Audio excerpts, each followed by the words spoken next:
अगर मैं कहूँ कि एक बेहद खतरनाक इंटरनेशनल माफिया सिंडिकेट को तबाह करने के लिए किसी इंटरपोल, एफबीआई या हेविली आर्म्ड स्वॉट टीम की जरूरत नहीं थी, राइट। बल्कि पंजाब के एक बिल्कुल अनारी, मासूम और सीधे साधे आदमी की जरूरत थी, तो शायद किसी को यकीन ना हो। मतलब हमारी धारणा होती है कि बड़े क्राइम ऑर्गेनाइजेशंस बिल्कुल परफेक्ट और स्ट्रिक्ट अनुशासन पर चलने वाले सिस्टम्स होते हैं। हाँ, हम अक्सर यही सोचते हैं। बिल्कुल। पर आज हम इसी चीज का एक डीप साइकोलॉजिकल विश्लेषण करने वाले हैं। हम जिस सोर्स मटेरियल पर बात कर रहे हैं वो दरअसल 2008 की मशहूर Bollywood film Singh is king है। ओह, अक्षय कुमार और कटरीना कैफ वाली? हाँ, वही। लेकिन आज हम इसे सिर्फ एक मसाला कॉमेडी के नजरिए से नहीं देख रहे हैं। हमारे पास जो नोट्स और सीन बाय सीन ब्रेकडाउन्स आए हैं वो इस फिल्म को एक बिल्कुल नए फ्रेम में पेश करते हैं। सही बात है। हम इसे एक्सीडेंटल लीडरशिप और एक फियर बेस्ड सिस्टम के टूटने के एक सीरियस केस स्टडी के रूप में डिकोड करेंगे। तो चलिए इसको थोड़ा विस्तार से समझते हैं। कैसे एक गांव का आदमी जिसे सब प्रॉब्लम समझते हैं, अनजाने में माफिया बॉस बन जाता है। यहाँ जो सबसे रोचक बात है वो ये है कि पावर आखिर क्या होती है। ये कहानी ह्यूमन बिहेवियर पर एक बहुत गहरा ऑब्जर्वेशन है। इंटरेस्टिंग। हम सोचते हैं कि डर या फियर ही पावर का सबसे बड़ा रूप है, लेकिन इस केस स्टडी में हम देखेंगे कि कैसे एक डर पर आधारित पावर स्ट्रक्चर सहानुभूति यानी एम्पैथी और मासूमियत के आगे पूरी तरह बिखर जाता है। सही कहा। तो इस गहरी चर्चा की शुरुआत हम दो अलग-अलग दुनिया के कंपैरिजन से करते हैं। पहली दुनिया है पंजाब का एक शांत गांव, सरसों के खेत, भांगड़ा और जहां सम्मान की बहुत अहमियत है। हाँ, एक टिपिकल ट्रेडिशनल इकोसिस्टम। राइट। और यहाँ हमारा मेन कैरेक्टर है हैप्पी सिंह। अब हैप्पी का कैरेक्टर डिजाइन बड़ा अजीब है। वो एक नेक दिल इंसान है, लोगों की मदद करना चाहता है, पर उसकी इंटेंशन और एग्जीक्यूशन में जमीन आसमान का अंतर है। एग्जैक्टली। इंटेंशन वर्सेस एग्जीक्यूशन का कॉन्फ्लिक्ट इतना ज्यादा है कि उसकी हर छोटी सी मदद एक नई तबाही लेकर आती है। ये एक्चुअली एक बहुत महत्वपूर्ण साइकोलॉजिकल पॉइंट है। हैप्पी बुरी नीयत वाला आदमी नहीं है, पर किसी भी कम्युनिटी के लिए सिर्फ अच्छे इरादे काफी नहीं होते। अगर उनका असर बार बार डिस्ट्रक्टिव हो रहा है तो लोग उसे प्रॉब्लम समझने लगते हैं। हाँ, और इसका एक बड़ा मजेदार एग्जाम्पल हमारे नोट्स में है। एक शादी के फंक्शन का सीन है। शादी में लड़के और लड़की वालों के बीच एक थोड़ी सी गलतफहमी हो जाती है। राइट, एक छोटी सी प्रॉब्लम। हाँ, पर हैप्पी वहाँ मामला सुलझाने पहुंच जाता है अपने अच्छे इरादों के साथ।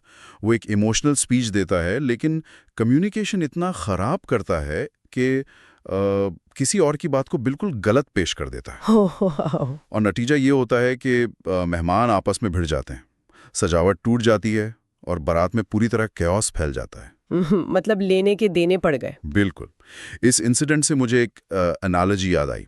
ये वैसा ही है जैसे कोई आदमी एक बिगड़े हुए कंप्यूटर को ठीक करने के लिए उसकी कीबोर्ड पर जोर जोर से हाथ मारने लगे। हाँ, इरादा सिस्टम ठीक करने का है, पर नतीजा मदरबोर्ड क्रैश होने जैसा होता है। ये तुलना धारणा या परसेप्शन को बहुत अच्छे से समझाती है।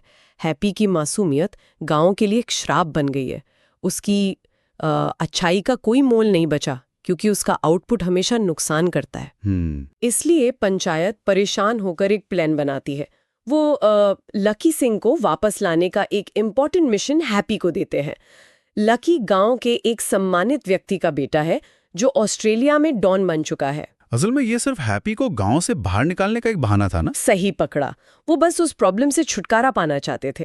पर हैप्पी अपनी मासूमियत में इस पर बहुत गर्व महसूस करता है कि उसे इतना बड़ा टास्क मिला। यहाँ से नैरेटिव शिफ्ट होता है। हैप्पी का ऑस्ट्रेलिया आना, उसका लैंग्वेज और एक्सेंट की कंफ्यूजन और एक टोटल सिटी लाइफस्टाइल का शॉक। और दूसरी तरफ हमें मिलता है lucky Singh, the total opposite of happy. Right.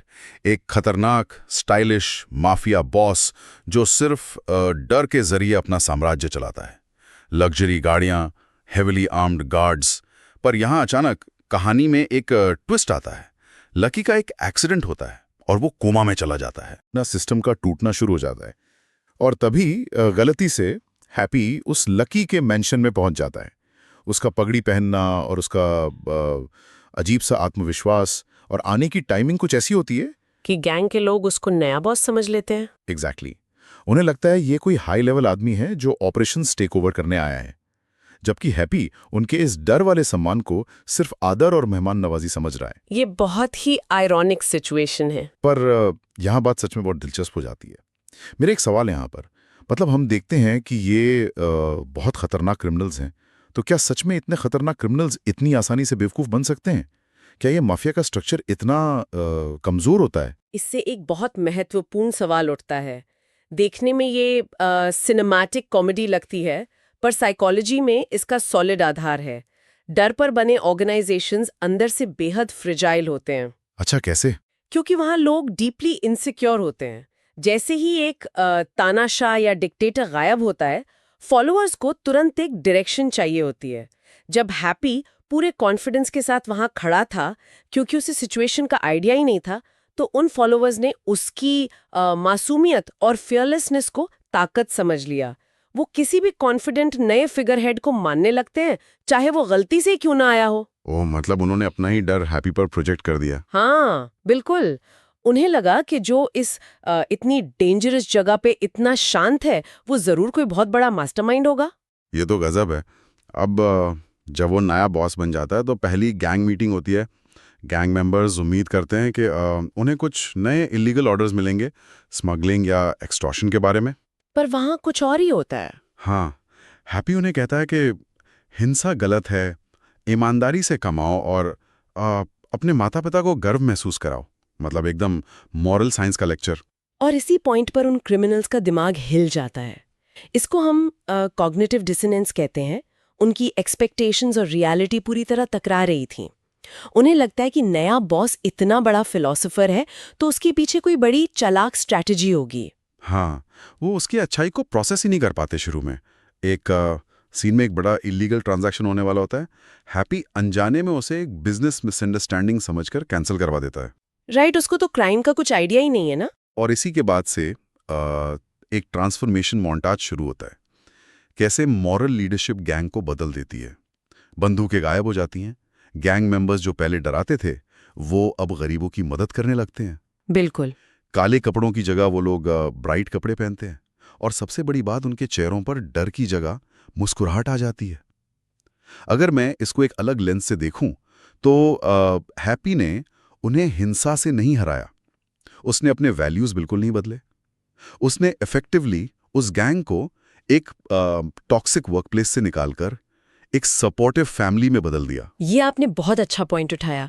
इसको मैं love based leadership versus fear based leadership के रूप में फ्रेम करती हूँ। ओके, ये क्या होता है? फियर बेस्ड सिस्टम में लॉयल्टी डर की वजह से होती है, पर हैप्पी ने अनजाने में वहां सहानुभूति ला दी। गैंग मेंबर्स अब डर के कारण नहीं, बल्कि उससे जेन्युइनली कनेक्ट फील कर रहे थे।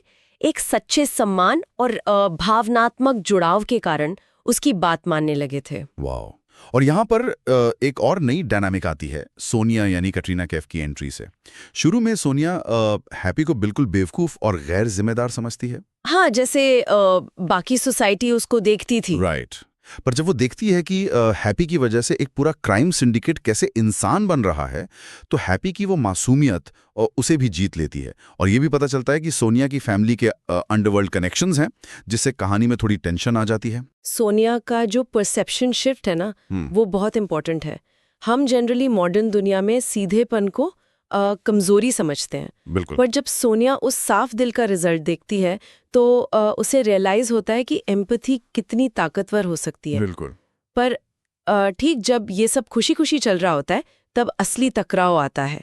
The return of lucky Singh. असली डॉन का लौटना। हाँ, लकी कोमा से जागता है। अहंकार और भावना का क्लैश शुरू होता है। बिल्कुल। वो कोमा से उठकर डर, हिंसा और ताकत की उम्मीद करता है, पर उसे मिलती क्या है?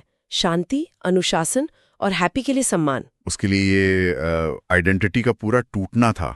एक अहंकार या ईगो का टोटली क्रश हो जाना। वो परेशान और अपमानित महसूस करता है।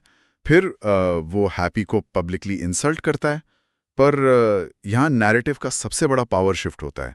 गैंग अब फिजिकली ही नहीं, पर इमोशनली हैप्पी के साथ खड़ा होता है। क्योंकि राइट। उन्हें असली रिस्पेक्ट और मोहब्बत का स्वाद मिल चुका था। डर का सिस्टम तो कब का खत्म हो चुका था। और तब हैप्पी बिल्कुल शांत रहता है और एक बहुत ही इमोशनल मोनोलॉग देता है। वो कहता है कि हिंसा वाले राज का अंजाम बुरा होता है। डर से कमाया गया सम्मान असली नहीं होता और क्राइम सिर्फ परिवारों को बर्बाद करता है। ये सच में एक पावरफुल रियलाइजेशन था सबके लिए। पर मेरा एक प्रैक्टिकल सवाल है यहाँ। तो इस सब का आखिर क्या मतलब है? मतलब लकी ने गुस्से में आकर बंदूक उठाकर सब खत्म क्यों नहीं कर दिया? डॉन लोगों का तो वही स्टैंडर्ड स्टाइल होता है ना। अगर हम इसे थोड़ा बड़ी पिक्चर से जोड़कर देखें तो बात क्लियर होती है। लकी उस वक्त बंदूक इसलिए नहीं चलाता क्योंकि वो समझ जाता है कि उसके पास कोई असली ताकत थी ही नहीं। अच्छा। जिन लोगों को वो अपना मानता था वो तो सिर्फ उसके डर के गुलाम थे।